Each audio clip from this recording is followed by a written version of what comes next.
নবী নূহ আলাইহিস সালাম।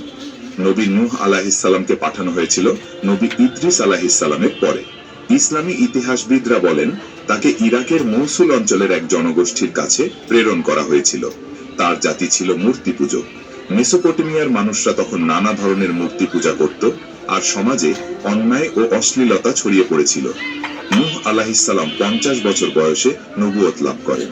তিনি তার জাতিকে 950 বছর ধরে আল্লাহর একত্ববাদে বিশ্বাস করার আহ্বান জানান, কিন্তু খুব অল্প কিছু মানুষই তার দাওয়াত গ্রহণ করেছিল। নূহ আলাইহিস সালামের জাতির অধিকাংশই তার কথা অবজ্ঞা করে, তাকে উপহাস করে ও অত্যাচার করতে থাকে। যখন তিনি নিশ্চিত হলেন যে তারা আর কখনো ঈমান আনবে না, তখন তিনি আল্লাহর নিকট দোয়া করলেন। আল্লাহ তাকে জানালেন যে এক মহাপ্লাবন আসছে। আল্লাহর আদেশে নূহ আলাইহিস সালাম একটি বিশাল নৌকা তৈরি করেন।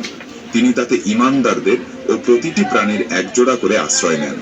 তারপর শুরু হয় মহাপ্লাবন। আকাশ থেকে প্রবল বৃষ্টি নামে, আর মাটির ভেতর থেকে পানি উঠিয়ে ওঠে। যেসব লোক ঈমান আনেনি তারা সবাই পানিতে ডুবে যায়। এই বন্যা 6 মাস পর্যন্ত স্থায়ী হয় এবং শেষে নূহ আলাইহিস সালামের নৌকা জুদি পর্বতের উপর স্থির হয়। দুঃখজনকভাবে তার এক পুত্র নৌকায় ওঠেনি এবং পানিতে ডুবে মারা যায়।